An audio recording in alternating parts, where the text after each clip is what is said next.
Hello, hi, and welcome in. Welcome in, everybody. How are you guys doing tonight? Hopefully, everybody's doing fabulous. Hopefully, you're having a good day. My name is Tanya, or Titanium Built. If you're new to the channel, nice to meet you. If you're not new to the channel and you're coming back for another round, welcome back. Welcome back. And if you guys don't mind, just taking a second to hit the like button, subscribe button, all the fun things that we ask you to do in the beginning of the live, that would be great. Got Nancy behind me. We're almost matching tonight. We almost have on matching like shirts, but we're close, but not quite there. But if you enjoy the case coverage tonight, I hope you'll consider subscribing to the channel. That really does help. We're almost getting to 15,000 subscribers, and once we hit that, we're going to do our next giveaway. So that'll be fun. And I'm thinking of different ways to do like a giveaway with you guys. I don't know if we're going to do. We might do it like throughout the whole week, like giveaways at certain like times where you have to like kind of be in the live to check that out, or we may just do it one night. I don't know what we're going to do, but we'll figure that out whenever we get there. We are going to talk about Dylan Rounds before we start talking about Sebastian Rogers, his case today. But before we do all that, hi, everybody in the chat. Hopefully you guys are all doing great. I feel like I'm like missing something tonight, but I don't know what it is.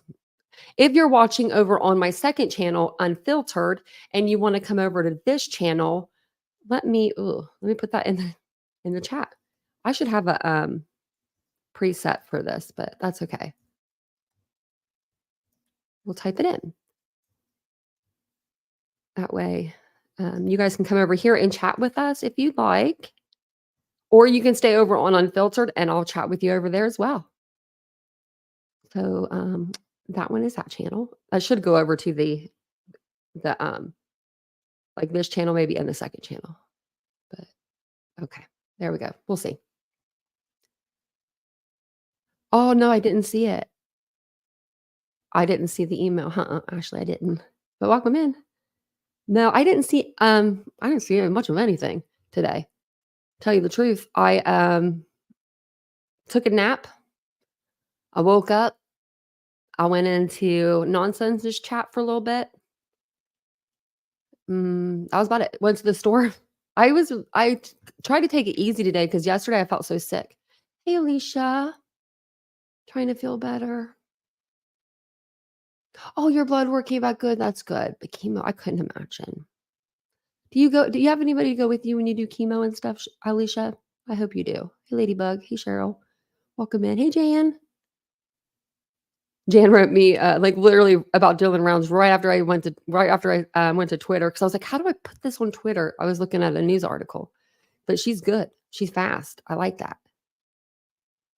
I said I'd take a poly if Nancy wanted me to, but I'd be scared even if I had nothing. I know I would too.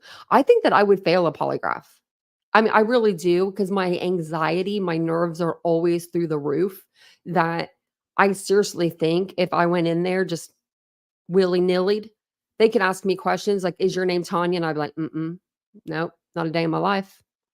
Because, I would be lying if I was like, yeah. If I said, yeah, then it would show up that I was lying. But welcome in, everyone.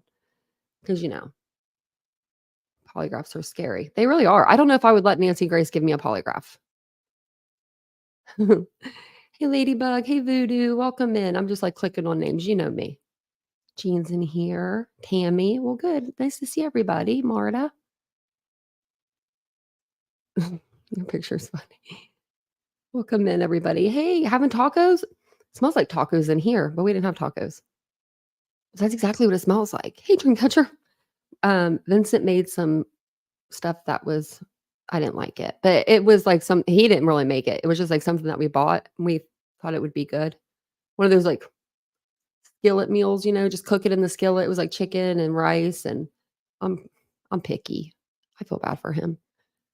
Margo, yes, I am live on both channels. Mr. Rosebud, hey, Mark Klein. Yeah, if anyone's over there and they want to slide over here to chat, then yeah, come on over. Hey, Callie, where's Aries been? Aldo, Crimezilla, I like that. Those who have nothing to hide, hide nothing. Oh, I don't have nothing to hide, but I swear she could get me. She really could. Hey, Panda, welcome in, ALR. Hey, Doodlebug, I know I'm missing people. I'm just trying to get to the end over here a little bit. Hey, Solo. Hey, Summer. Yeah. Yeah, you can call yeah, I'm laughing about that too. I was in a chat earlier today. Yeah, let's get that on the plate before we start anything. Welcome in, everybody. So I am in a chat earlier. Hey, Samantha, minding my own beeswax, like mind my own business. And I was looking in the chat. I just happened to be looking. I usually am not looking very much because I'm usually cleaning, but I was happened to be looking in the chat, and I forget who it was, but it was someone was like, Tanya, can I ask you a question? Or titanium built. And I said, sure, sure, yeah. And she said, and I don't know who this is. Like, I really don't know this person from, like, anybody. But she said that Carolina, this person by their this is their username, by Carolina Moon, said that she was a mod for me, and I guess she called me Tanya, and I yelled at her because she called me Tanya.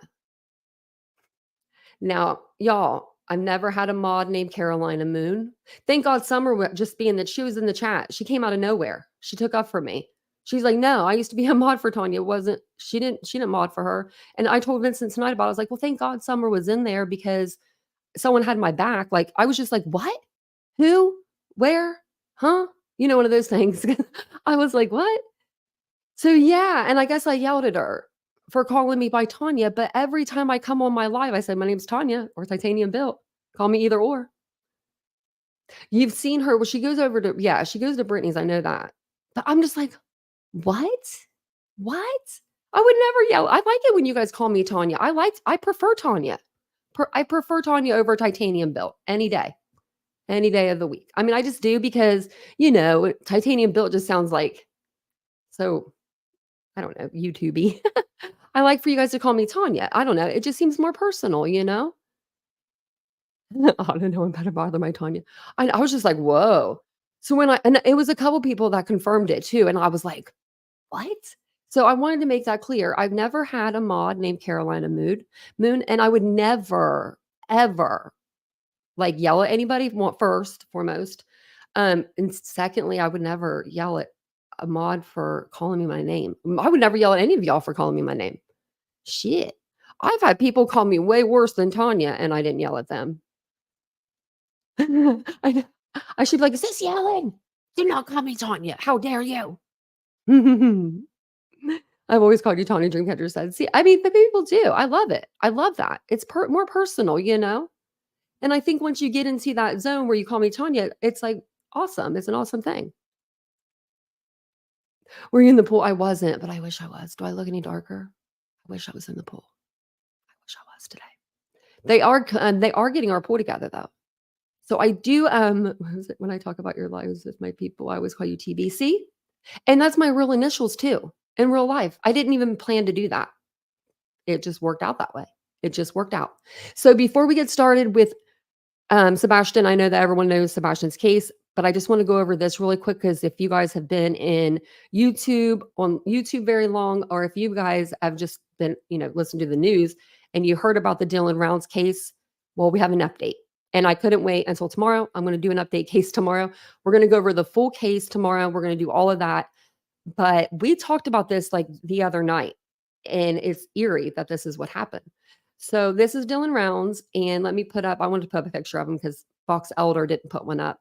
So today, on April 9th, skeletal remains presumed to belong to Dylan Rounds were recovered in a remote western Box Elder County area of Lucin.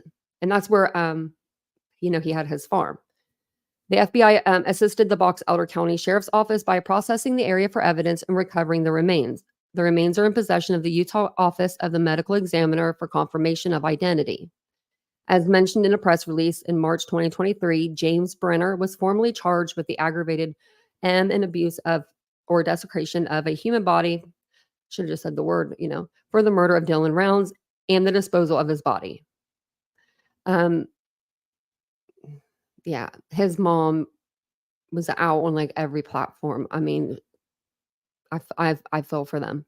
It says, our hearts go out to the family of Dylan Rounds. We offer our sincerest condolences for the loss of their family member. We understand that the pain of their loss is immeasurable, and we want to express our deepest sympathies to them. It is our hope that they can find peace moving forward.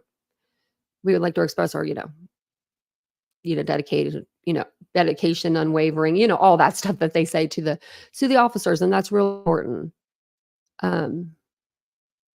Does anybody know who found them? If it was a search team, or just let me know. I haven't dug in that deep. I just found out about this like, when did you text me, Jan? Like right before Jan texted me. It just says no additional can be released at this time, but I'm hoping that maybe they'll come out and do a press conference tomorrow. So I'm going to wait till tomorrow and we're going to cover it. I about switched up the whole dang live. Oh, thanks, Otto. I hope we're almost at, I think 15:09. We'll need we're so close. We're getting there. You just heard about it. Yeah, it's really sad. So this pretty much Dylan Rounds wanted to be a farmer. He was a farming country boy, and they told him, you can't farm on this land. And he said, bet your butt I can't. I'm going to farm. And he got a crop. He had crops. He was going out to, do his stuff on his farm. And then this guy took his life. It's just, it's horrible. It's terrible. It's tragic. It really is. Your dad's out of the hospital, Cat's life. That's good. Good. How's he feeling? How's he doing? Brenner showed them for a deal, Lady Garden. Oh, what kind of deal are they giving him? I bet you it's hard. It's hard to say what you do in that situation. I'm sure his mom I'm sure that they talked to, Dylan's parents and they were like, give him a deal. You know what I mean? That we want our son back. Cause I didn't think they were ever going to find him. We literally just talked about this the other night on a live. And I was like, what? I was like, no way that they found him, but they did. They found him. Whether Brenner, sent him there or not, at least they got him. They got him back for his family. And that's all you can hope for, And now think about it. He was missing since 2022. And they almost 2 years, 3 years, 2 years. May, I believe it was. So coming up on 2 years, he was out there. So there's always hope to find somebody alive. But if it's, if there's just a case where they're just no longer with us, then it's nice to be able to recover that person and be able to give them back to their family member for them to, have them to bury or just to have a place to, go and just talk to them, just be with them. You can't buy that, you can't buy that kind of stuff. I told you guys before, I have a little thing over here. Has my little bit of my mom's ashes in it. She watches over me. She watches over me still. So we are going to talk about Sebastian tonight. I feel like I just got everybody in a sad mood, but we do have a boy out there missing, and he could definitely be alive. There's nothing to tell us that he's not. Really, if you think about it, there's nothing to tell us there's not. There's no evidence. There's no biologicals. There's no blood, DNA, nothing at the scene that could say anything. So I don't know. I think that the officers are doing a fantastic job in this case, and I think that we'll hopefully have some answers soon. I hope we do anyway. But we are going to cover, Sebastian's case, like I said. But before we start, I just want to let you know I haven't been keeping up with the drama part of this side. With this parent coming out and saying this interview and this interview, that interview. I really haven't. After the Nina interview, I was just kind of like, man, it got out of control. It's getting out of control. It is out of control. What am I talking about? It's out of control. The misinformation that's being put out there by YouTubers, because I don't watch any other platform, so I'm just going to call it out, YouTubers, it's unbelievable. It's unbelievable to the point where I don't even want to cover this case anymore. It's sad. And you know who it's sad for? Sebastian. But I was like, no, we're not doing that. We're going to get his name back out there. And if I had to sit here once a week or whatever and tell y'all the facts of the case, that's what we'll do. And TikTokers, baby girl said, I never watched TikTok. I would be done. There goes my whole life. That would get me. That's why if I post, I get right off after I post. But I do show this picture. I try to show the same one on the lives. That way you guys know exactly what it looks like. Now this picture, from what we've heard, was taken the day before, the day of. I think it was like Sunday that he went missing. Well, it would have been going to the 26th. Sorry, the 25th, 26th. I always get the dates confused. So, like I said, this is Sebastian. He's 5'5", 120 pounds, brown hair, brown eyes. He was last seen in Hendersonville, Tennessee, at his mom and stepdad's home, and he does wear glasses. He does have I don't know. I hate saying just like I hate saying he has autism, but he does have autism. High functioning autism, from everyone's accounts, he's high functioning. So he was last seen in black pants, like Adidas type of pants with the stripes on the side, and then a black long sleeve shirt. From what I'm like thinking and visualizing, is like a black t-shirt kind of material. And they said it had something on the front of it. So that's what he was last seen in. If anybody has any information, the numbers are on there, but you can call 1-800-TBI-FIND. They're out there. I think I heard the Secret Service and the FBI is now involved. They bringing in the Secret Service. They're bringing in the big guns. I mean, in my opinion, it's pretty awesome that they're doing that. They can get a lot more done. They have a lot more resources, I feel like. So, and we'll keep that pull up there for a little bit so we can listen to that, or we can, I can end it here after this is over with. So the first thing I wanted to show you guys is this Friday crime roundup. It's with Nancy Grace. It's Sharon McCollum and Nancy Grace. But like I said, there has been a lot of misinformation on this case. Like, if you think about it, Chris and Katie came out and did their interview, right? Well, whatever they would have said, which I don't think they said anything about Seth, but if they would have, it would have been wrong because Seth wasn't there to defend himself. Just like when Seth goes on all of these YouTube channels, he's on one every single night, you can't really take what he's saying and not give Chris and Katie the chance to respond. Because you can't just automatically be like, oh yeah, we believe him 100%. We don't believe them at all. I mean, that's just my opinion on it. But I mean, everyone is entitled to their own opinion. That's just me. Well, it was going to be, that's what I was getting ready to be. That's what I was getting ready to do. But yeah, Sherry, I don't think you need to be here. I don't think this is the place for you then. So I just wanted to let you guys know that. Anyway. But the first thing I wanted to play you guys was this podcast, like I was saying. I am going to throw up a picture of like some pictures of Sebastian like I normally do. But this is going to be just like the latest that they have on the case. This came out a few days ago. And then the newer one I'm going to play just came out, I think, tonight or this afternoon. But this one is, so it's a Friday night roundup they're starting to do over on, I think, Sharon McCollum's channel, but Nancy's on there a lot with her. And they talk about like a couple or a few different cases. So on this one, they're talking about 2 different cases. But the last one, we'll just wait to listen to that later. But it is the missing women in Oklahoma that we're going over on this channel as well. So here's this tab here. If you'd like to, you can always go to iHeartRadio and listen to this without any interruptions. I usually don't interrupt it though. I usually just fast forward through the commercials for you guys. But they're going to talk about the polygraph. They're going to discuss that. They're going to discuss some of the newer updates and just some of the topics that came up during, Nancy's interview with the Proudfoots. So I'm going to play this. If you guys don't mind just taking a second, hit the like button, hit the subscribe button, all those things.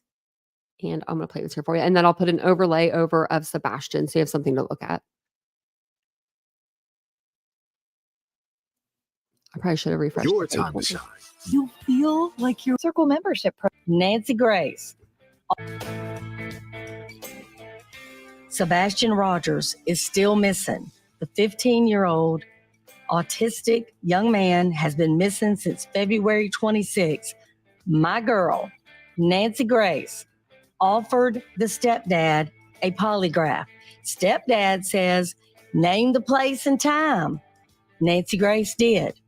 He's a no-show. Yeah, Cheryl, I was putting up that money out of my own pocket to get a very well-respected polygrapher to do the polygraph and to go to the Memphis area to make it happen. All along, Proudfoot had said he would do it. Then when it got right down to it, the whole thing blew up, and he blames the TBI. Now, as a longtime prosecutor, I would not agree. I would not stipulate, as you know, we have to do for a polygraph to come in a criminal case. Both sides, in some jurisdictions, both sides have to stipulate, agree to allow the polygraph in before the poly is taken. All right. And then you're stuck with the results, whether you like them or not. But I would never do that because I didn't know what the outcome was going to be. And I wanted to. Do you think now everybody go up to the, I'm not going to pause it anymore, but go up to the poll and let me know if you would take a polygraph if Nancy Grace gave it to you. Because I don't know if I would, just for the fact that, this is, I don't know. I think I do put my trust in Nancy that she wouldn't lie, but I don't know about the show. I don't know about them producers. To make sure my evidence was strong. Long story short, I still like to look at polygraphs. If somebody passes a polygraph, that gives them the indicia of reliability, of veracity, of truthfulness. Just because I don't bring it into court, it would still be a tool for me to say, hey, this guy's telling the truth. Maybe he's telling the truth about other things. It's a very important tool. So why wouldn't Proudfoot take the poly? He blames the TBI. My point is, why wouldn't the TBI want an additional poly? They're a fantastic investigative tool. And again, he could also take one privately. He can go do it. He can set it up through his own attorney if that's something he wanted to do to help clear his name. You and I have talked so often about Mark Class. Let's eliminate me so y'all can go find my child. This is an opportunity for them to get past that and onto what really happened to their boy. But let's talk about it, Nancy. You have told the story about when John David went missing in the store for 7 seconds and you lost your complete mind. You made him shut the store down and he was just playing hide and seek. They have left town.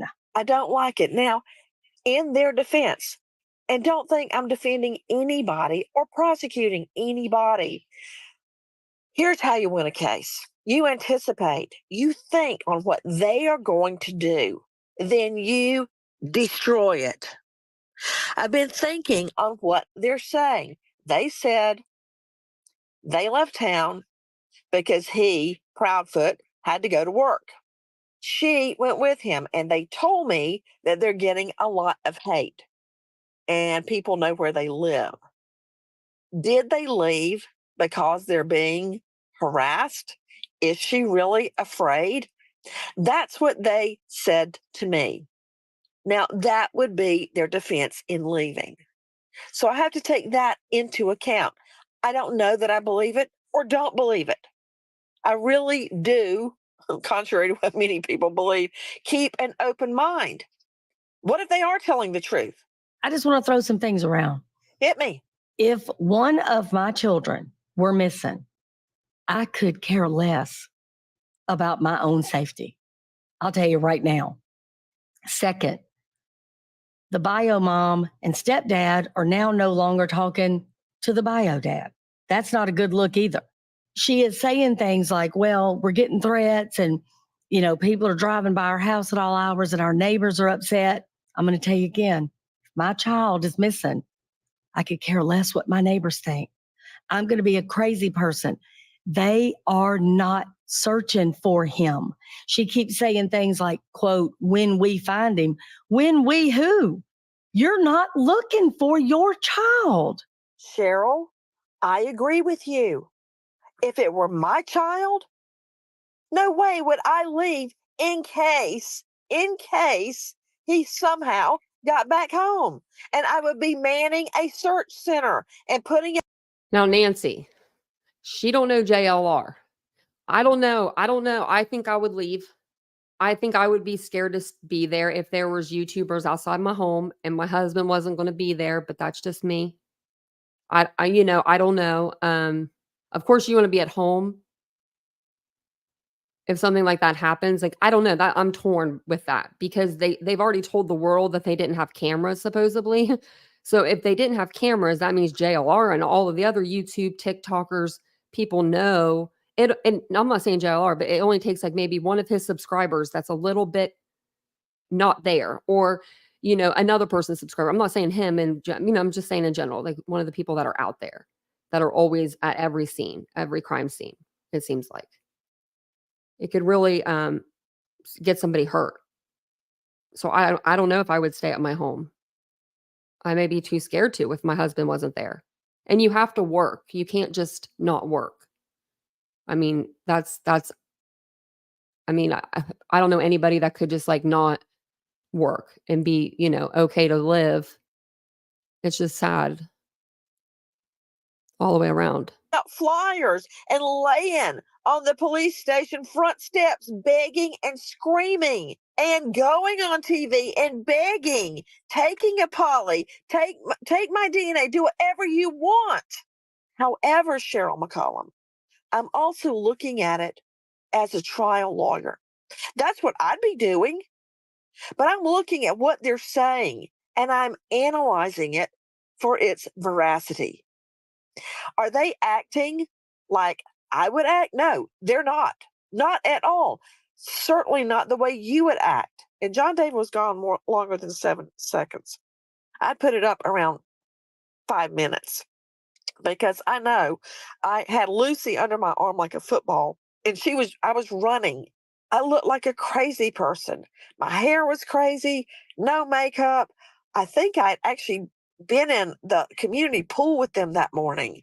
It was insane. And those moments of thinking John David had been taken was awful. Literally screaming, lock the doors. I wouldn't let go of Lucy. It was just beyond even tears. It was just cold fear of where is my son? My parents once left me at a Rite Aid. I've told you guys this story, but I'm going to tell you one more time. My parents left me at a Rite Aid. They got into the vehicle and my dad turned around because he was turning around to back up, and he turned around with his little arm on the back of my mom's seat. I could see it now, to this day, even though I was little, but I was older when he'd still do it. And he was backing up and he's like, Cindy, where's our child? We left her in the store. My mom was like, oh my God. But it was in the like 80s, early 90s, but they did. I mean, like Nancy's over here closing a whole store down because she couldn't find her kid. My mom and dad left me at the store. We ain't the same, I guess. They came back and got me. They were great That's parents. how I acted. They just happened I don't to understand them, forget about me Cheryl. at the I store. don't understand them. I think that a jury would agree with you. However, I'm trying to figure out why. Why are they acting this way? I've been in a lot of RV camps. We like to RV and camp. And I find it hard to believe when your child's missing, you're holed up in an RV camp or anywhere, not at the search location. Here's the thing. If you and I were sitting at our original Zone 7 and we had this case, and I said to you as a prosecutor, hey, Nancy, the mom said that Sebastian took the trash out to the end of the driveway. That was his chore. Then she says a flashlight's missing. Then there's a video that depicts maybe flashlights, but now they're saying, no, it's a trash truck. And now law enforcement is checking a landfill. I don't like that because that looks like, to me, your child is missing. Do you notice a flashlight ain't there? That sounds like somebody said to her, hey, look at this video or those flashlights. Oh, yeah, flashlight's missing. And then they asked the stepdad about it. And this is a direct quote. I want you to tell me what you think of this as a prosecutor. Everything that everybody is trying to assume is a flashlight. I hate to say this, but it's not. As much as we would love it to be, it's not. You would love it to be a flashlight? So you're telling me you would either love that to be Sebastian out there at 3:11 in the morning with a flashlight, and there's 2 flashlights, which means somebody is with him, which means that seems coordinated, but there's no evidence on his phone or computer or anything else that he's met up with somebody and he ain't got no shoes on. You would love it to be a flashlight like that? I didn't That get is that part either. baffling to me. All of these things. I will say that I mean, it must, I don't know. I don't know exactly when, we need to find out when that came out exactly about the flashlight. It came out right in the beginning, like right in the beginning though. But it's like, almost like Sharon McCollum said, when I heard that, I was like, it made my ears perk up. So I was like, huh, like, how would they know? I mean, and I'm not saying anything about anything. I'm just saying, how would you know that a flashlight was missing? I guess you would think, like, would you think back to the night before and be like, oh, maybe they grabbed a flashlight? Like, I wouldn't think that way. But then again, I'm not a parent. So maybe that's a parent thing. But I wouldn't have noticed a missing flashlight at all. I mean, maybe eventually if I open the drawer, like we have a drawer where we keep our flashlights. That's what Doodlebug, thank you. I forgot about the flashlight was on this keychain. Okay. I forgot that it was a little flashlight, wasn't it? It was a baby, like a little baby flashlight is like on a keychain that you get. Thank you for reminding me, Doodlebug. So that would have been kind of gone with him because I think that was like his favorite thing at the time or something. Well, then that definitely is not no, that's definitely no flashlight. That's definitely no flashlight out there. If I forgot about that being a little one. Exactly, Terry. I think, I don't know why I think he ran, but I think something made him run. But I don't know why he did this night. But I know that there's a lot of things that can happen that can, cause somebody to run that has autism. It's just, I'm wondering if like, I don't know anything about autism really, but would a nightmare like induce such a panic that you would run out of your home and shut the door? Like the door was closed. That's the only thing. I don't, you know what I mean? Like, and maybe he closed the door and he locked it because he thought whatever was like after him or something was inside. I don't know. Now I'm just getting into my feelings in my head, but I feel like with everything that's been put out, like with the essay allegations, like I did hear about that. And then I was just like, I'm just going to step away because imagine being 15 years old and you say you ran away. Say you ran and you're in someone's house and they're hiding you right now. Let's just say, would you come out of hiding when you were 15 after hearing all of the things that were said about him?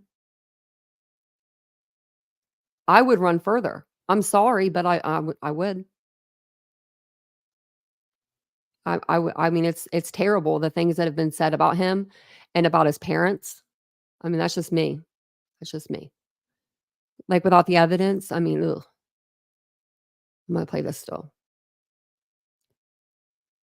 Well, it's my understanding that law enforcement has told various sources that those were not flashlights. So that whole theory is a waste of my time. If they're saying it's not a flashlight, it's not a flashlight. They have a reason for saying that. They have probably digitally enhanced the video and have determined it was not a flashlight. You ever been sitting in your house and you see car lights turn somewhere? You can't quite make it out. You don't know where it is. That's what I think it was. At first, I was hoping that there was evidence that he had snuck away from the house on his own, but that's not regarding those flashlights. They're not flashlights if what we're being told is true. So that debunks the whole theory. What really is bothering me the most, Cheryl, because the lights could have been anything. It could have been a neighbor pulling in or out. Could have been any number of things. What's disturbing me is the dogs. the dogs. You've known from the beginning that's my problem, because Katie Proudfoot, said the dogs hit outside the house. And no matter who I ask, I get different answers, because if the dogs did not hit outside the house, then he did not leave the house, much less barefoot. And you're talking about a child that's had no medicine in 6 weeks, no food that we know of, no way to get any food, no way to get any help. Nobody has seen anything of him. No, not one legitimate sighting of this child. Now, let me ask you one other thing. You and I are big on loyalty. We are married to two people that we trust without question. I heard on more than one video the bio dad talking about Sebastian was going to come and live with him, and he had been talking to Chris Proudfoot about getting Sebastian to come live with him, like work on Katie about it. I cannot fathom an ex-husband and my current husband working together to get my child away from me. Oh, hell no. I mean, I love David, but I've made it very clear. They're my number one. Amen. Yes. Sorry. That's just, and a lot of people say, hey, that's wrong. They're my responsibility. It is my duty, and I want to take care of them. They're my number one priority on this earth anyway. And it would be a cold day in HELL that David Lynch would try to finagle around to get the children away from me. Oh, there'd be hell to pay. I can tell you that much right now. But that said, I wouldn't like think about your best friend. If you found out your best friend was conniving against you, much less your husband, it's important in that it gives me an insight into the dynamic. And another thing, Cheryl, I don't shoot from the hip. All of this evidence, all of these thoughts, all of these observations we're discussing is in my stack of evidence. But I have to analyze it and figure out, what does it mean, in the sense of, well, how could I use that at trial? Is it something I could use, or is it just something I think or I feel? Because that's not going to carry the day. It has to be hard evidence. That's why I was asking initially of both of them, the Proudfoots, what kind of car do you drive? What year is it? I want to find out if they've got a nav system in it. I want to find if that has been looked at. Remember how valuable that was in the Alex Murdaugh trial? I mean, Murdoch's nav system nailed him, along with his digital phone evidence. I mean, it placed him at the scene of the murders, at the time of the murders. It maybe 30 seconds to a minute. And that just it didn't happen the way he said it happened. And once somebody's caught in a lie, to me, that says something nefarious is going on. Now, Cheryl, there are times people fail a polygraph for more innocent reasons, like you take a poly and you lie about smoking pot. Okay. I don't care right now about issues like that. All I care about is where's Sebastian. So somebody can fail a poly because they're covering up on some other tangential issue. So, I have to weigh what they're saying. Why would they lie about a flashlight? Why would they lie about a dog hitting around the house? I can't think of reasons that are not nefarious. When it comes to .com. Identity theft issues on protection starts. Sound at all to me, you're absolutely right. It's the way you're talking now. Go to lifelock.com/iHeart and save up to 25% your first year. That's 25% off at lifelock.com/iHeart. Identity theft protection starts here. Just the way you're talking now, you're so good at always just coming back to what the basics are. What evidence do we have? Forget being emotional, forget how you might respond if it was your child and all that. You're absolutely right. So the facts that we know, he has no medicine, no cash, no vehicle, no shoes, no cell phone, no extra clothes.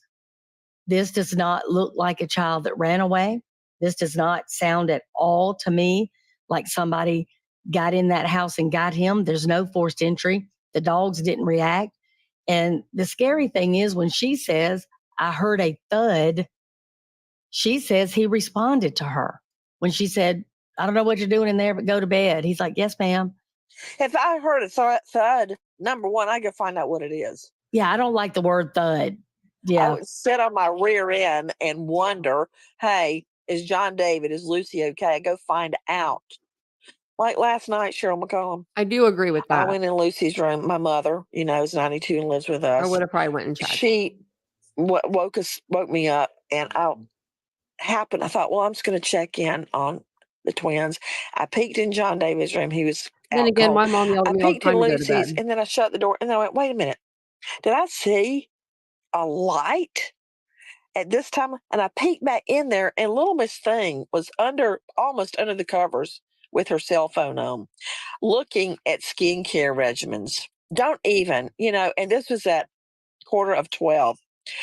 I'm like, Lucy, are you awake, sweetheart? She goes, yes, ma'am. She's so cute. I can't even fuss at her. I'm like, don't you have a U.S. history test tomorrow? She's like, I studied. I'm like, but you're not going to, you won't be able to keep your eyes open, sweetheart. Go to sleep. My point is, when you think something's off, you go look, you check on it. If I heard a big thud, you darn right I would be in. None of it's fitting together because I wouldn't respond that way. But does that mean that there was wrongdoing? I'm telling you, it goes back to the dogs and to potential lies. Another thing disturbed me. And when I look online, I see so much vitriol and so much hate toward the Proudfoots. That does not carry the day in finding Sebastian. Everybody better bring it down a notch and think about what really happened that night, the hard evidence. Cheryl, one thing that was brought up that I found really interesting was what he allegedly had on when he went out that evening for dinner and bowling. Who was really there, and compared to what he was wearing when the mom said he disappeared. I just don't see how you just disappear from your house in the middle of the night and you don't know anything that happened. Absolutely. Well, I'm sure he Now, changed his that's clothes, an right? issue right there, the clothing. Who saw the clothing? Is there a picture of the clothing? That's something I'm really interested in right now. I can't Well, that's agree not gonna more. matter And really either something unless else they that find stood him. out to me, just as a side, is if you look at the original Amber Alert, he's wearing a I mean, shirt Katie was the only one that with him, really. She literally didn't say says anything. optimism. That doesn't make sense. I don't know. It just kind of bugs me Well, that but of she all the was, but photographs of yeah. this child you could have picked, it's that, because it's almost like you're subliminally trying to say something. I just didn't like it. It's just me. Okay, yeah, I can't use that at trial next. I know next. I He know. had on an optimism t-shirt. Okay. No, I'm with you. And Can we talk about some real evidence? and that's why I love talking to you. Hey, why don't we switch real quick and talk about Oklahoma real fast? That's not. We've got two. I'm just kidding. We're going to watch that one on a different day. But I have another podcast. Or actually, let's do the video version of Nancy. Because I had the podcast version, but let me put myself back up here for a minute. Let me take this down and there I am. Okay. I'm like, there I am.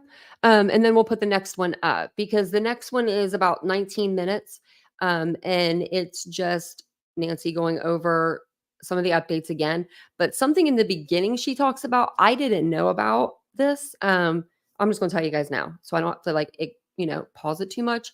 But in this episode, she says that she, how she offered Chris Proudfoot the polygraph and he declined and then ended up coming out and saying, the reason why I said I couldn't take it is because the TBI offered to give me one or something, FBI TBI offered to give him one. And he's like, he said he had to take that one through them first, investigators are first. Nancy Grace can be second. Well, I guess she took money out of her own pocket. Like this wasn't the producer's money. This wasn't Crime Online's money. This wasn't anyone's money but Nancy's. And Nancy's frugal, really frugal. She won't even buy like a Starbucks coffee for herself. You'll see her drinking out of a mug or out of like McDonald's. And yeah, she spent all that money out of pocket to get this really like good, polygrapher. And then he said no, which I'm pretty sure Nancy probably got her money back. I mean, she probably didn't spend any money yet to get him, but maybe she did. I don't know. But she'll say that in this. And I was just like, wow, she spent her own money, because usually it's like the producer, the show will spend the money. But I will actually, we'll put it on. Let me unpin this and let's put it on the video version. That way you guys can see her face. I forgot. Okay, I forgot that she did a video, and it looks like they're going to premiere something on Court TV at 10:45. I don't know what it is though. Okay. Oh, let me see if I can pause it. Okay, I did. So let me get this up. If you guys don't mind just taking a second, hitting that like button. Thank you guys all for being here. I appreciate you. I really do. If you guys have any questions over this case, throw them in the chat. We'll try to answer them the best that we can. I haven't been keeping up on all of the interviews. They're out of control, in my opinion. They are not doing anything, in my opinion, to bring Sebastian home. I mean, I guess they're getting his name out there, but we all know his name. We all have seen the billboards they're putting up. We've all seen the signs in the yards. I saw someone on Twitter say earlier, if he does come back home, Sebastian comes back home, he's only going to have one sign in the yard to come back to. Are they supposed to blanket their yard with the same sign? I mean, that would make no damn sense. You put them everywhere. Why put them all in their yard? Like they want them throughout. I don't know. People are just getting out of control, out of hand. But we'll try to answer the questions for you as best as we can. And if I don't know, I'm sure someone in this chat's been following up and they would know. So we'll go ahead and we'll play Nancy. I didn't mean to take me out of the frame there, but I did. She took me right out of there, Nancy. But yeah, if you guys don't mind just hitting the like button, that'd be great. No, they said, no, not about the parents leaving the house. No, they said there would only be one sign left to go to. I don't know if I still have it up. I'll have to find it. Maybe if I go back onto Twitter, I'll be able to find it. But I was like, are you kidding? I think they even had a picture of the one sign. And I was like, oh, my Lord have mercy. Lord have mercy. In Let the me see if I last can find it. hours, the bio dad and grandparents of missing autistic boy Sebastian Rogers hold a vigil where everyone vows that Sebastian will be brought home safe and sound. Will he? I'm Nancy Grace. This is Crime Stories. Thank you for being with us here at Crime Stories as we continue joining in the search for Sebastian. First of all, take a listen to this. Have the two of you taken a polygraph? I have. I have not. Would you be willing to? I've offered and volunteered on many occasions to take a polygraph, and I was told directly by law enforcement because of my whereabouts, I did not need one. I understand. Ms. Proudfoot, did you pass your polygraph? I did. That's not exactly what has been stated before by Sebastian Rogers' stepfather, Mr. Proudfoot. Listen. And Mr. Proudfoot, you have volunteered to take a poly? Yes, ma'am. If I were to set up a poly for you, would you take it? Name the place and time, ma'am. I'll be there. Joining me in All-Star panel to make sense of what we're hearing right now. But first to Dave Mack, crimeonline.com investigative reporter. Dave Mack, isn't it true that crimeonline.com did set up a polygraph? Absolutely true. And That's what that guy looks like. He Hold on a second here. If you guys have been watching Nancy Grace with me for any amount of time, you know this guy in the bottom, I'm making me big, but the bottom corner here, this guy, he sounds like a robot. I wish Isabel was here.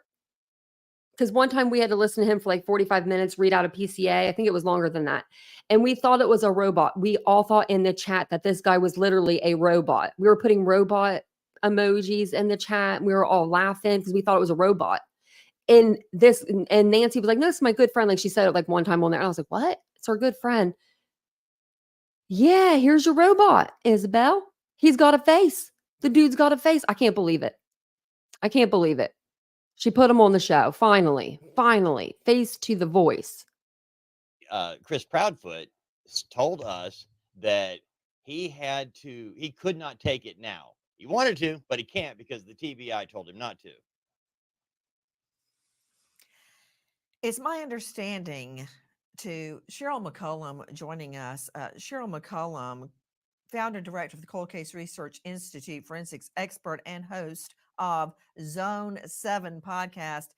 Cheryl, it's my understanding that specifically Sebastian's stepfather said he could no longer do interviews, including with us, because he had been instructed so by the TBI. And Jackie, correct me if I'm wrong, that they did not want any of his interviews to interfere with the investigation.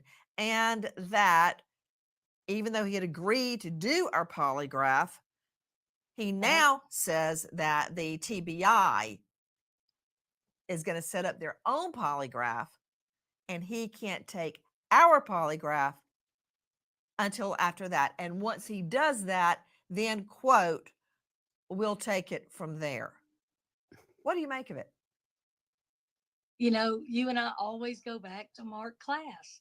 If you want to make sure that the law enforcement has everything they need to get rid of looking at you, you can do that. He can set up a private polygraph through an attorney. He can take yours. He can demand that TBI give him one so that they can stop focusing on him and this polygraph business and move on and find out where Sebastian is at. Period. I mean, Cheryl McCollum, you and I can go right now and pay for a polygraph. They'd be happy to take our money. Hey, just put it on a credit card and take a polygraph. TBI would be happy to accept those results. A polygraph is a polygraph. And the examiner, that's who you're relying on. So you've got somebody that's going to be willing to testify and put their reputation on the line. Again, he could make this happen today if he wanted to. Let's go straight out to Joseph Scott Morgan, professor of forensics, Jacksonville State University, author of Blood Beneath My Feet on Amazon, and star of a hit series, Body Bags with Joe Scott Morgan. Joe Scott, thank you for being with us. You know what? This is like static in my ears because I know tick tock, tick tock. As long as we focus on the stepfather and the mother, Mr. and Mrs. Proudfoot, I'm losing time. If by some stretch of the imagination, Sebastian is still alive, if he's alive, he won't be much longer. What do the stats show? What is your opinion? I need it, and I need it now, Joe Scott. Yeah, the biggest thing that we're looking at is this idea of time. We're talking about a young man that went missing back in February, Nancy, late February. And as we move down that timeline, the odds are stacked against him. I think one of the most important pieces that's kind of arisen out of this, other than all of the comments that have been made to this point relative to polygraphs and those sorts of things, are those eyeglasses. And I love the shot the producers put up of him standing in front of that rack of eyeglasses, because that's going to tell the tale. I think if they can specifically tie those to him, that's very important. They can take that script off of those glasses, determine if they are his. I don't think they're his glasses. They're not his, Joseph Scott. I don't think they're his glasses. At this point in time, you have to work with what you have. If they're not his, then that points us down a different road, doesn't it? And sometimes, okay, let's go with they're not his glasses. And I'll tell you why I'm saying that, Joe Scott. I was thrilled. I mean, you may want to jump in on this, Cheryl. Remember, we're not having high tea at Windsor Castle, but it's a sad day when you're excited, when you're thrilled, you think you find a missing boy's glasses. Why was I thrilled? Because it was a clue for a moment. And then the TBI confirmed they're not his glasses. So I see where you're going, Joe Scott, but it's a sad day when we're all thrilled to find a pair of beat up glasses on the side of the road, but I was. So where does that leave me, Joe Scott? As we're all like, take a poly, take a poly. Why won't he take a poly? What really happened? Was he at work? Was he not at work? While we're all gnashing our teeth and switching our tails trying to figure out about Mr. Proudfoot, if this kid, this child is out there with his autism kicking in, giving him problems, what's going to happen? The likely scenario, Joe Scott, as we're spinning our wheels on Proudfoot. Yeah, if this is, we're talking about Hendersonville, Tennessee, Nancy, which is 10 miles outside of Nashville, but really quickly up there, that area becomes very rural. And so if he has wandered off or been taken off in any number of directions, his ability or survivability is greatly diminished here. And Just want to say something. I'm trying to think of how to word it. Let me think of how to word it. what the police are doing right now is, if you think about the last known location of him, that's the center of the target. And they're working from concentrically to eccentrically. They're moving out in these big circles, but it's such a broad, densely wooded area. This is a Herculean task, to say the least. I think that some of the answers are going to rest in the idea that whoever had control over him, his comings and goings. We're talking about a kid that has been diagnosed with autism. Whoever had control over his comings and goings, their electronics need to be tracked, Nancy. Those ideas of where did they go at those times when he was last seen alive? And that's going to be one of the threads that you're going to want to pull in this investigation. Cheryl McCollum, host of Zone 7, is a forensic expert, as you know, Joe Scott Morgan, death investigator. Cheryl, you've had quite a lot to say online. What about now? Cat got your tongue? Because I don't like that. You're pretty bold. No, I have something. to say. So, I have a question for everybody that thinks like the Proudfoots are guilty, or maybe Seth is guilty, or whatever. Whoever's guilty, right? Us sitting online, just drumming up more speculation and just sitting here saying like they're guilty, they're guilty, they're guilty. What does that do for Sebastian? Like, really, seriously. Because you have YouTubers out there that are trying to pretend like they're looking for him, when we all know, if you have 2 cents in your head, if you got 2 little brain cells left, everyone knows that they're doing that just to be live streaming. And it's just, this is insanity to me. I don't think that blaming this person or this person, you're not going to beat it out of them. We're not going to talk it out of them. So we need to think of a new solution. We need to think of something different. Like, where all have they checked? Can we look at maps of that?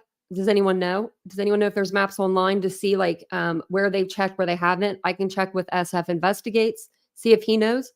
But that could be something we can look at. We can look at the map, see where they've looked.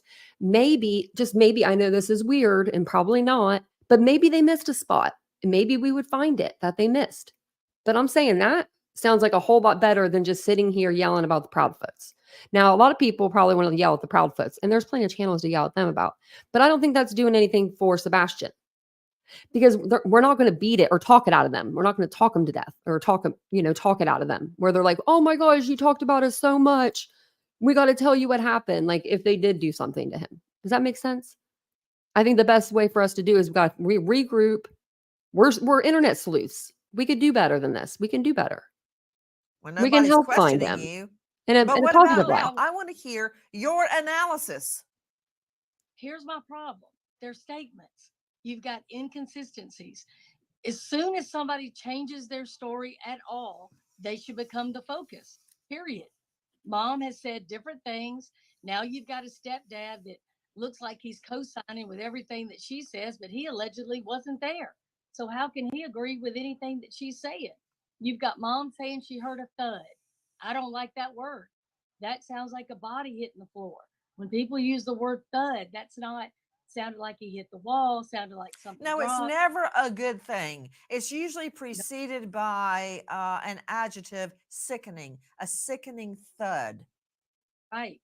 And Nancy, you've got other things. You've got mom saying he went to the end of the driveway to put out the trash. And then you've got law enforcement searching a landfill. They're searching lakes, they're searching ponds. If you're watching and paying attention to law enforcement, it does not seem to me that they are looking to recover a child alive. They are searching for remains. You and I both know, and Joe Scott knows, when a child goes missing, the first 3 hours are critical. We're at 6 weeks. 6 weeks that this child has not been seen or heard from. Okay, 6 hold on. weeks Why are you saying, Cheryl McCollum, that you believe they don't expect to find Sebastian alive based on their actions? I'm talking about LA law enforcement. Their searches. They're searching landfills, lakes, ponds. That is not indicative of somebody that is alive. And again, you've got a child that has gone 6 weeks without his medicine, 6 weeks without food that we know of. He didn't have a source, no shoes. And mama herself says, oh, a flashlight's missing. Again, that's such an odd thing for her to know is missing until they show her video that looks like a flashlight. And then the stepdad says, well, we were sure hoping it was, but we're sad to report it wasn't a flashlight. Well, if you've got two flashlights out there, why are you glad that it's not that? That to me would signify that somebody was out there in the wee hours of the morning with two flashlights, meaning two separate people, the night your child went missing. I mean, it's just odd. What They do you claim they- make of a 3-hour conversation held between Mrs. Proudfoot and Mr. Proudfoot the night Sebastian disappears? The 3-hour phone call bothers me because, again, that's a long time to be on the phone. And, you know, you're hearing your son supposedly, he's answering you supposedly during that time, but you don't go check on him at all. You know, did somebody leave their phone just on while they went and did something else? I don't know. But I agree with Joe Scott. The electronics are going to tell the story. When his mama first entertained the idea that somebody had him, what did she base that on? His phone's not missing. He didn't take shoes, didn't take clothes, didn't take money, nothing on his cell phone. She said he nothing on wasn't a his runner. computer says that he's been talking to anybody. I mean, she's entertaining something that we have no facts for. Well, We I'm have no concerned about the, and you're right. Whenever I hear inconsistent statements, as I've discussed many, many times in front of juries, it's one thing to add or embellish your original statement because maybe you weren't asked the right questions first time around. Maybe you remembered something in addition, triggered by questions. But when you change your story, that's a problem. To Joe Scott Morgan joining us, professor at Jacksonville State University. Joe Scott, let's look at where the searches are being conducted. Yeah. We know the law enforcement search has been scaled back. I want to hear, since you are a death investigator, we all three have been on many, many searches for missing people and who we believe to be dead. I want to hear your analysis. What can we glean from looking at what law enforcement is doing? Back to Cheryl's point about landfills and ponds. Ponds, or water, bodies of water. You can think that, well, you have people that can just wander into these locations, okay? Particularly somebody that might be in a compromised state, like this young man, from a mental and a physical status at this point in time. But when you start to talk about landfills, Nancy, this is a rather dark thing. I've been to landfills multiple times conducting death investigations. And those are locations where we're talking about the discarding of remains. Now, here's another interesting point. The fact that the landfill is all the way up You in mean he Kentucky. didn't just walk into a landfill and fall over? No, and certainly not in Kentucky. This is specifically targeted. Now, from my understanding is that landfill is used to serve this particular area. And landfills are very complex environments. They're gridded off. Essentially, they know where they're going to do dumpings. It's not like they randomly go into these locations and just back the truck up. They go to specific locations. But with landfills, they're highly complex. They're layered. And so as you begin to stack items in there, They then run over them with this heavy equipment, and it makes the going very, very tough. As a matter of fact, anything that gets in there begins to degrade and decompose very quickly. That's the purpose of it. And so that is not a good sign, Nancy. And the fact that they are searching a landfill is rather ominous to me. Nancy, I want to To jump in Dave here real Mack, quick. I don't Crime want to be Online. rude, No, but I was just real quick. coming to you because I wanted to talk to you, Sorry. Dave Mack, on 2 issues and whatever else you want to interject. Go ahead. Please, I need everybody's thoughts.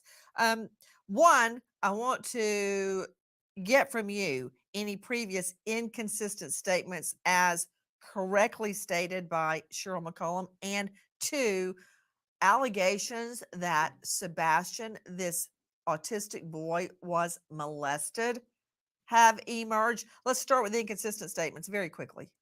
From the very beginning, Dang it, Nancy, Chris Nancy's gonna Proudfoot get me made a statements in interviews online copyright struck claiming there. he actually said Just kidding. somebody asked the question, was a polygraph taken and has it been passed? Yes, I didn't specify who or when, but what I can tell you, everything has been vetted completely. Polygraphs have come back as passed. So I'm confused as in why they are all wondering if myself, my wife, and the biological father took. Okay, we know that's a lie. We know that is absolutely a lie because of what he told you on your show. Wait, you're saying that that's what Proudfoot said, that he had taken a polygraph, he and his Word wife, for and word. had been, quote, vetted. Okay. Yes. Yes, he He did has say that on a podcast. Go ahead. Okay, and then we also have the belt. We have hitting Sebastian with the belt. I don't know if you caught this, but when Seth Rogers was on your show last week when we were talking about the belt, he started crying. I saw later Seth referred to it as he wasn't aware of the corporal punishment that Chris Proudfoot was handing out to his son, to Seth Rogers' autistic son. And we pointed out that he Proudfoot claimed it was years ago and it was one spank with the belt on his butt, but through clothing, which makes no sense to any parent in the history of mankind or any teacher at school that they would actually look into something through clothing like that. But they couldn't remember when, how long ago it was. And in another interview, he said 15, which means it had to have been in the last several months. So we've got a number of Didn't serious issues Sebastian here. turn 15 in December?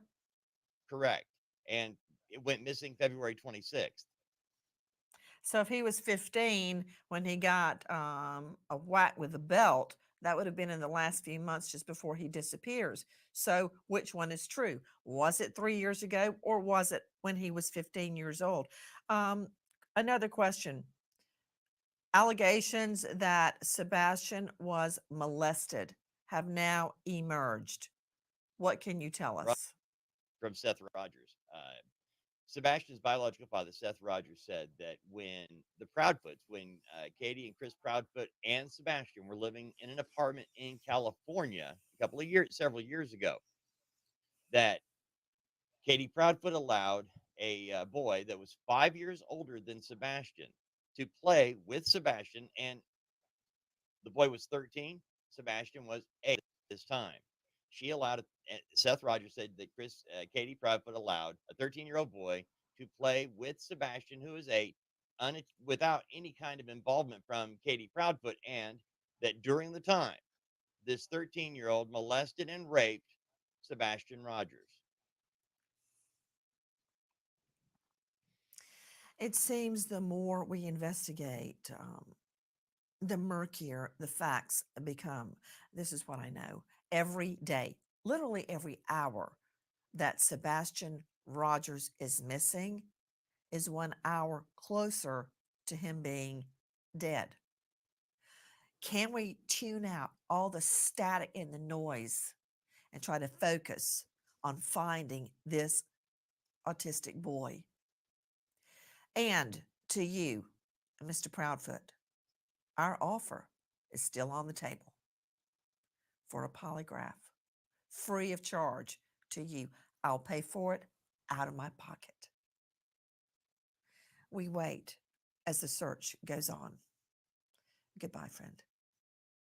Guys, thank you for watching Crime Online. I didn't know she was going to do us like that. I thought she was going to say something about the police officers that she's been sorry, she's been, I don't know why I turned my camera off. She's been covering at the end of her lives. You know, she'll do like she'll put an officer that was killed in the line of duty.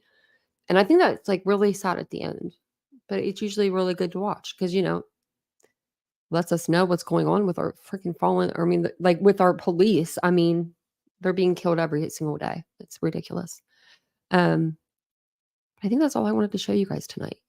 Now they are going to do something over on Court TV. They're doing like a premiere at 10:45. So maybe if you guys don't watch it, we'll watch it here the next couple of days on the channel. I do want to go over the interview on the interview room with the Gonzalez family for the Idaho 4 case. So maybe we'll just like split it up. And then I also want to revisit, maybe we'll do this tomorrow. We'll revisit the Oklahoma case with the women that are missing out of Oklahoma. Well, from Kansas, but they're missing in Oklahoma. That's where their car was found anyway. So we went over that last night and it was a pretty good live. I thought it went really well. So I'm going to try to get more of a timeline, get more information on that. I do have some stuff. Let me see. I have the drone footage for like that was showing up ahead. I have some stuff about the allegations, you know, the child protection stuff. And then I do have some stuff for Idaho 4. Now I'm still waiting on the Preston Lord case file. I don't know what's going on with them. Like, what is going on with y'all? It says, view my request. I'm going to call them tomorrow because it says in progress. It's been 8 days.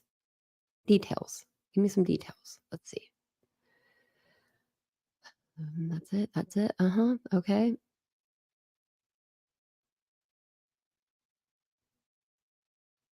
I don't know if I'm really a member of the media, but I put yes there.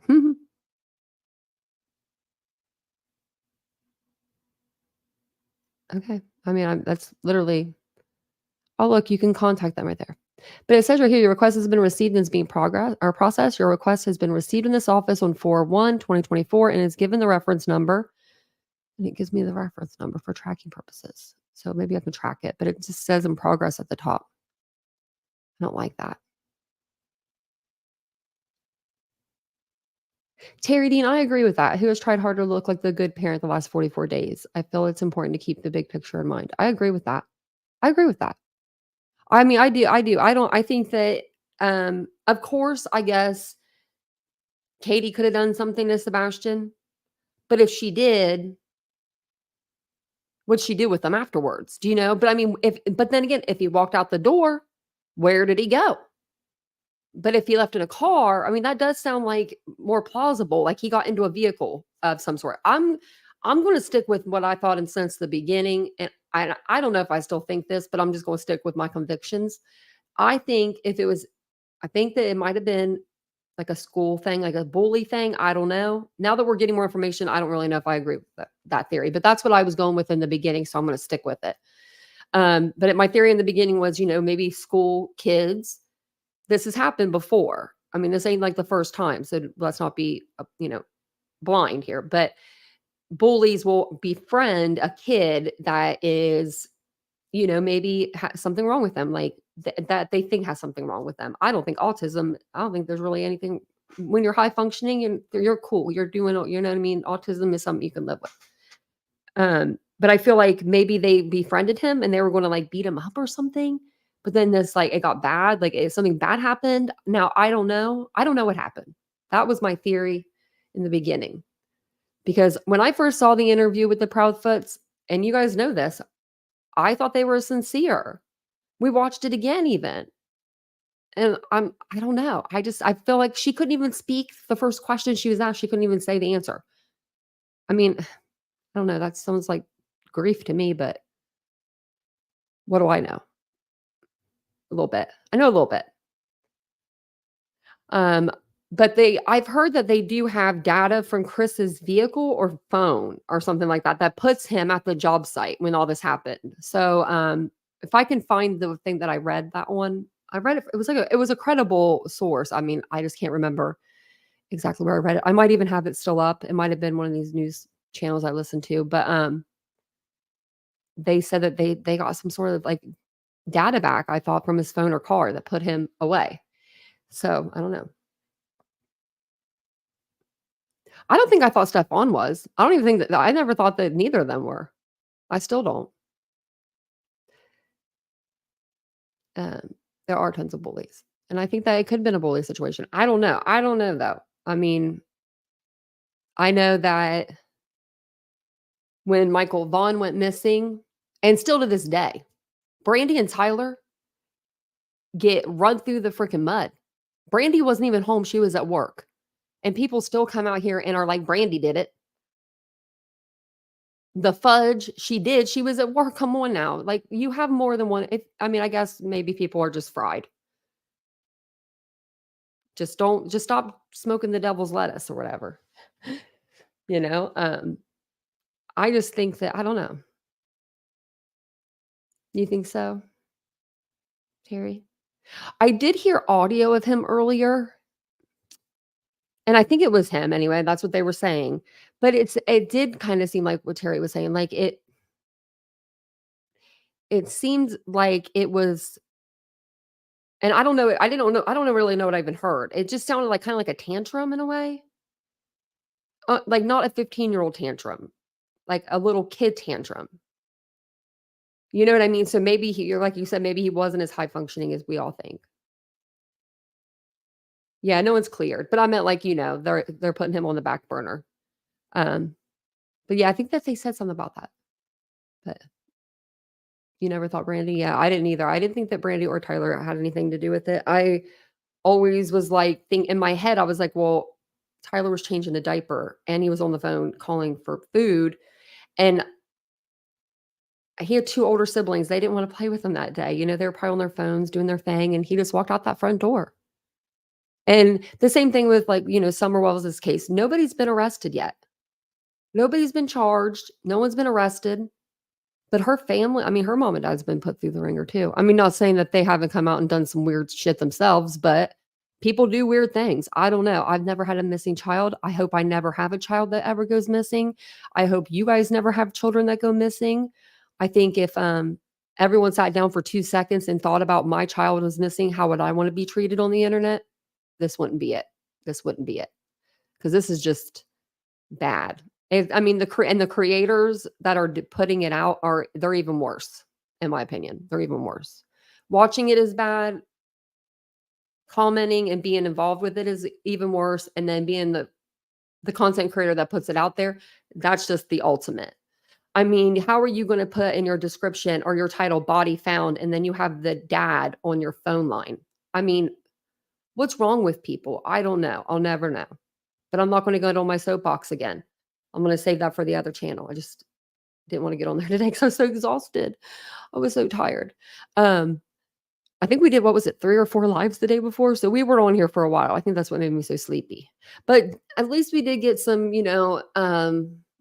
relief, I guess, with the Dylan Rounds case. They did find him today after 2 years. Out there for 2 years.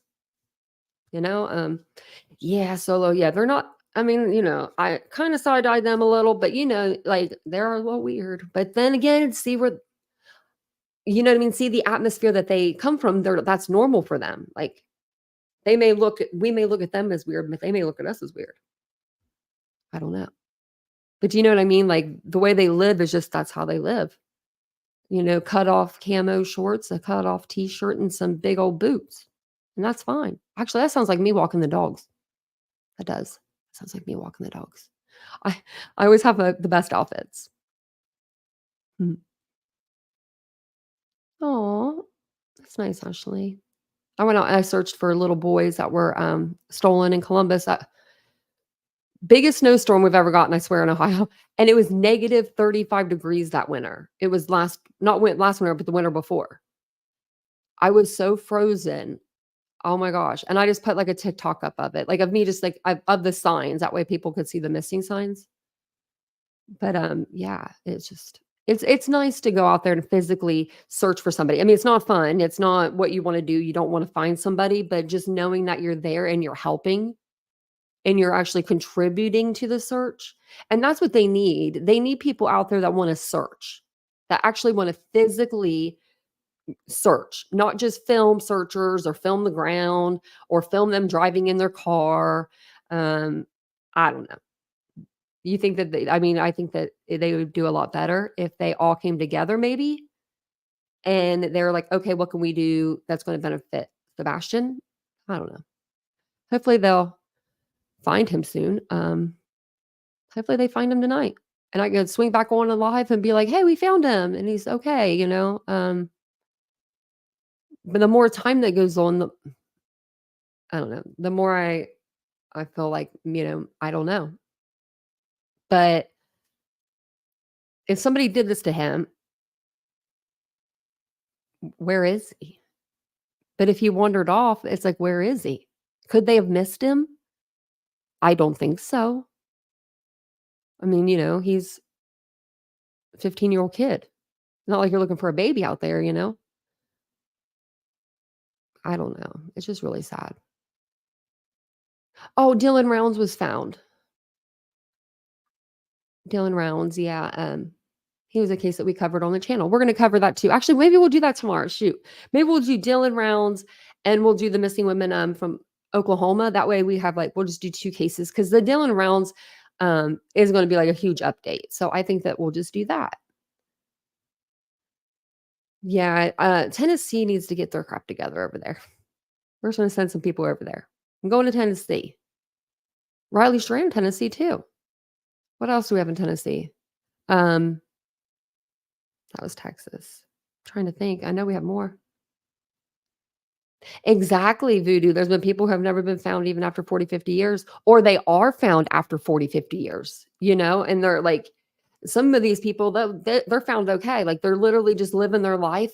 Like I'm not saying Sebastian did this by any means, but they'll just walk away one day and leave their home life. Maybe they're in their 20s or something. They'll just leave and then they'll find them like 40 years later and they're like, shh, we're good, but don't tell them we're alive. Or like something like that. And it's like, what? You're just going to hide out like that?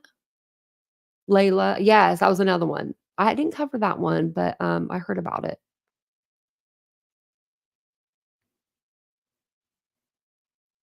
You think if you hurt his father, he'd come out of hiding? Well, I mean, unless they don't have a TV or YouTube, he's everywhere. He's everywhere. I mean, he has been everywhere.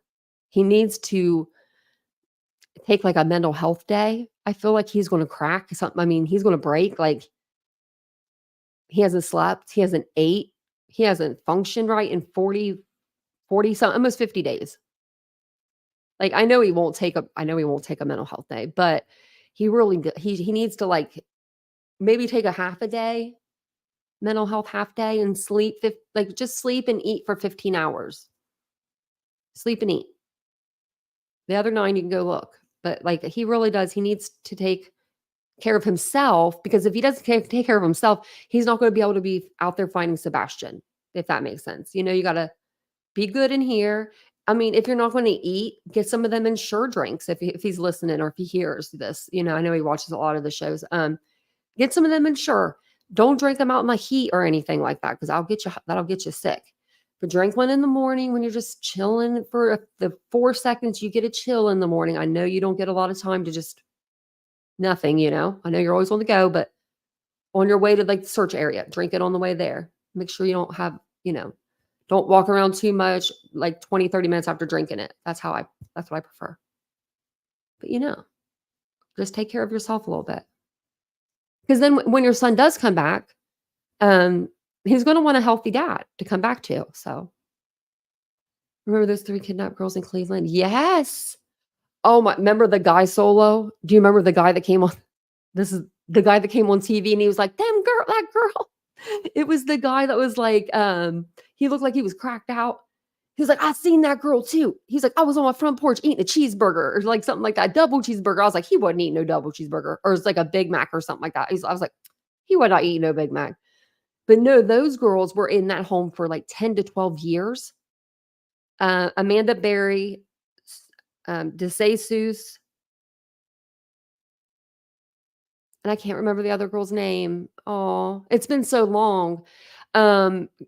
Castro was his name, and he ended up, Ariel Castro, he ended up committing, you know, in jail because, you know, the big black dude cracked me up. Me too. Solo. I was at work. Okay. I was at work at a smoke shop and me and the owner's wife were sitting in there and we laughed for like probably the whole day, 8 hours. Like literally, that guy was everything. Let me see if I could find him. Cleveland kidnapper, eyewitness, maybe interview. I mean, this was like the funniest interview I've ever seen him. Oh yeah, right here. It's only 2 minutes, 55 seconds, but okay, let me give you some background.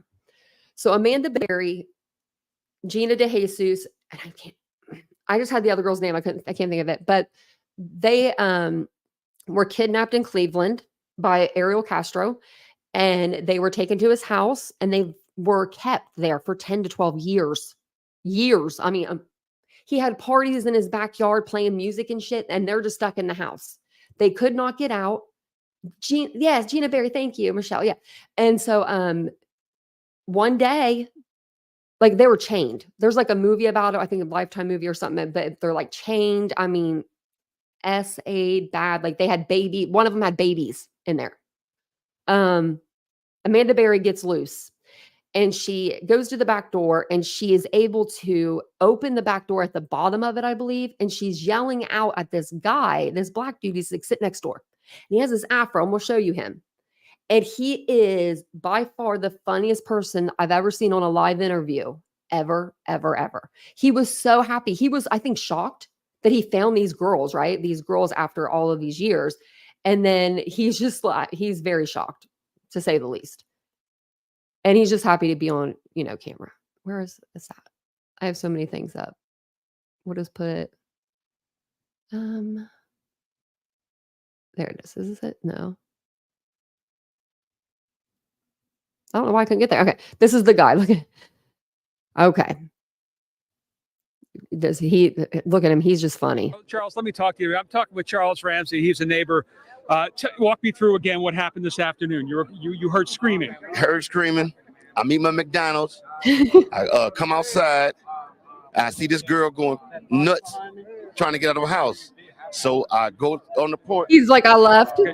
I go on the porch, and she says, "Help me get out. I've been in here a long time." So I figured it's a domestic violence dispute. So I open the door, and we can't get in that way because how the door is, it's so much that a body can't fit through, only your hand. So we kick the bottom. So and she comes out with the little girl, and she says, "Call 911." My name was Amanda Berry. Did you know who that was when she said that? When she told me, it didn't register until I got the call in 911. And I'm like, I'm calling the 911 for Amanda Berry. I thought this girl was dead. You know what I mean? So funny that and she got on the phone and she said, "Yes, this is me." And the detective Cook, right here, Detective Gregory Cook says, "Charles, do you know who you rescued?" I said, now, and when did you see it? When did you? I forgot about that when the cop showed up. He put the siren on. He just jumped. Like, don't come for me. Mary Beth, thank you for gifting all the memberships. That's so incredibly kind of you. Thank you. I wish I was interviewing this guy. I got to go back to that part because that was just funny. We might have to cover this. When the cop comes, he jumps. Right here, Detective Gregory Cook says, "Charles, do you know who you rescued?" I said. Now, and when did you see it? When did you see Gina? I wish I could have an interview like this. About 5. Mary Beth, you are very sweet. So about 5 minutes after the police got here, I think he put his cigarette the out. girl Amanda told the police, "I ain't just the only ones. It's some more girls up in that house." So they went up there, 30, 40 deep. And when they came out, was just astonishing because I thought they were going to come up with nothing. I figured, whoever she was, and like I say, my neighbor, you got some big testicles to pull this off, bro, because we see this dude every day. Every day. How long have you lived here? I've been here a year. Every You see where I'm coming from? Right. I barbecue with this dude. We eat ribs and whatnot and listen to salsa music. You see where I'm coming from? Listen to salsa You music. had no indication that there was Not anything. not a clue that girl was in that house or anybody else was in there against their will, because how he is he just comes out to his backyard, plays with the dogs, tinker with his cars and motorcycles, goes back in the house. So he's somebody that you look away because he's not doing nothing but the average stuff. You see what I'm saying? There's nothing exciting about him. Well, Nothing exciting. until today. What was the reaction on the girls' faces? I can't imagine to see the sunlight, to be Bro, around I people. knew something was wrong when a little pretty white girl ran into a black man's arms. Something is wrong here. Dead giveaway. Dead Charles, giveaway. Charles, Sorry, we needed this laugh. I needed to laugh. I needed to laugh tonight. I don't know if y'all needed this laugh, but this guy was, I'm gonna have to put that back. He said, I knew something was wrong when this white girl ran into this black man's arms. He's just funny. He's just funny. He's literally probably, this is the most replayed part too. He's just funny. Like, I wish I could interview this guy. what was the reaction on the girls' faces? I can't imagine to see the sunlight, to be around Bro, people. I knew something was wrong when a little pretty white girl ran into a black man's arms. Something is wrong here. This guy is Dead giveaway. classic. I love him. Dead giveaway. Charles, thank you very much. Dead giveaway. Thank you very much for your time. And Either she homeless or she got problems. That's the only reason why she run to a black man. Charles, thank you for being there, man. Charles. I'm sorry. I'm sorry. He's being so serious. He's so funny. Oh, I needed that. I needed that. I think we needed to laugh. It's been a while since we've laughed that hard on this channel. It's been a while. I was about to do a Carly Russell restream just for fun one night. Just because, remember when that happened? Oh gosh. Now that was the first day of the Carly Russell thing was like, we were kind of like, what's going on? Because none of us really saw anything in the video other than her. But by the second day, when we kind of knew it was like a hoax, we were all kind of like, because she showed up at her parents' doorstep with her money still. We were laughing at that point. We had so many people in here laughing. We had like 800 people in a live one night, and we were just all laughing because it was like she just couldn't do anything that wasn't making us laugh. That's why we have the Cheez-Its, the Cheez-It emoji. We'll never get rid of that. Or the cow emoji, Maud. She's from one of our girls that was a member of our channel, subscriber, member, friend, and she passed away. And she had a cow, so that's why we have a cow emoji now. If anyone ever wonders, why do we have a cow emoji? Mary Beth, you don't have to gift out any more memberships. Look at her gifting them all out tonight. I'm putting you on hold. I have to give some out tomorrow night. I was gonna do that tonight, but a lot of people left the chat, so I'll wait and we'll do it tomorrow night. Because I wanted to give some out as well. Now, what else did I want to tell you? Oh, I wanted to shut the poll down. But thank you so much, Mary Beth. That's so nice. Really? Wow. I need some Cheez-Its. So the Cheez-Its, okay, so Carly Russell, this girl, she said she was helping a toddler on the side of the road of this highway, and she got kidnapped by this guy with carrot top colored hair. And like, and she described him as like a clown or something. And she got kidnapped. That's what she said. She found, but 48 hours later, she showed up to her parents on her parents' doorstep with her socks and everything. Like, it was weird. Her money, her $130 some, like a kidnapper wouldn't take her money and let her go home. But it was just weird. We all knew something was off about it. And there was a camera on that highway. Thank God. Because you can't see no baby walk. Why would there be a baby walking down the highway anyway? So she's actually in a hotel this whole time. Her and her boyfriend got in a fight. That's how this happened. She's in a robe with Cheez-Its, eating her Cheez-Its, we found out, because she got like a DoorDash or something.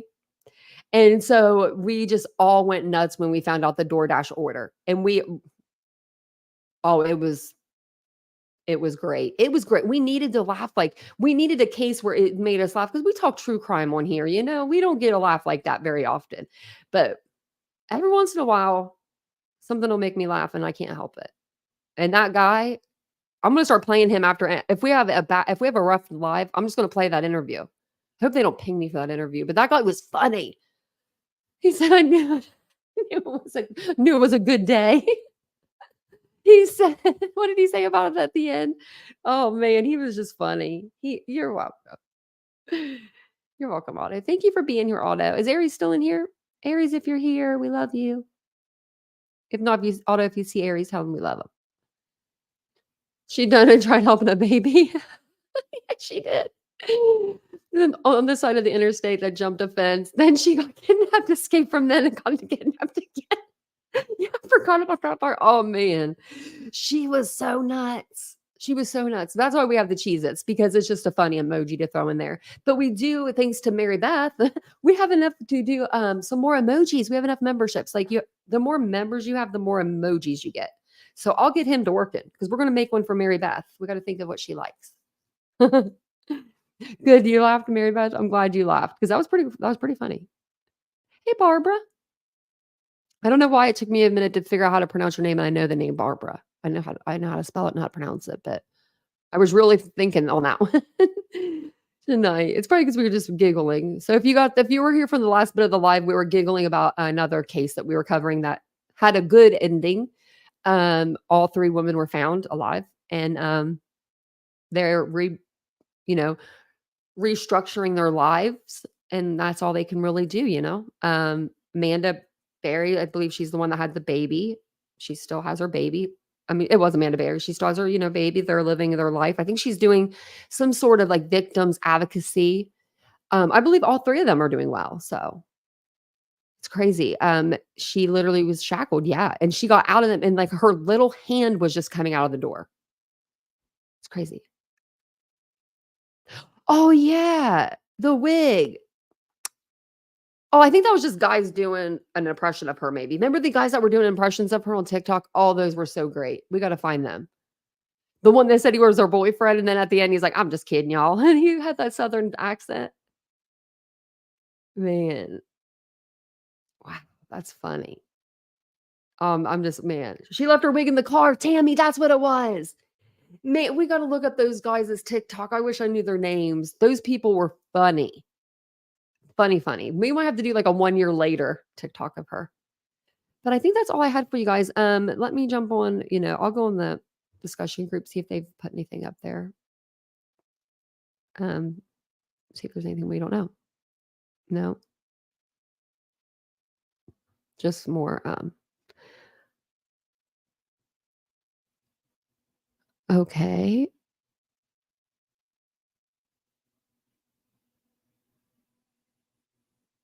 Oh.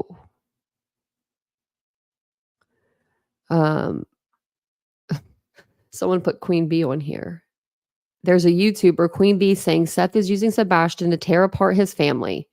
This is 3 days ago. He has a guest on that is in agreement. How is Seth going to explain to Sebastian all these things he said about his mom instead of worrying about the fear and confusion Sebastian may have been feeling due to his mom's actions?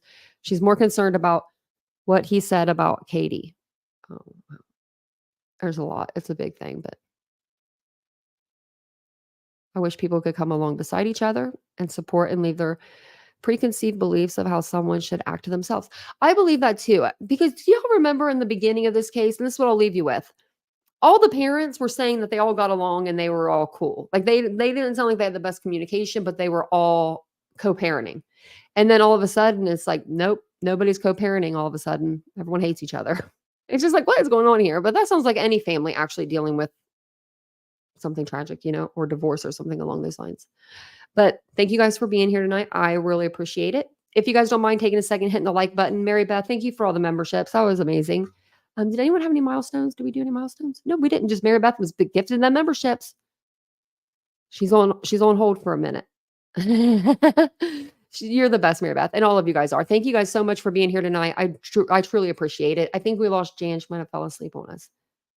But I'm so glad to see you guys. Thank you guys so much for being here. I will see you tomorrow on the live. I may do a live during the day on my second channel. I've been really wanting to do another live over there, even though it's just like day before yesterday when we did one. But I was really tired today, so maybe we'll do one tomorrow. But thank you guys. I will see you guys all on the live later. Bye, guys.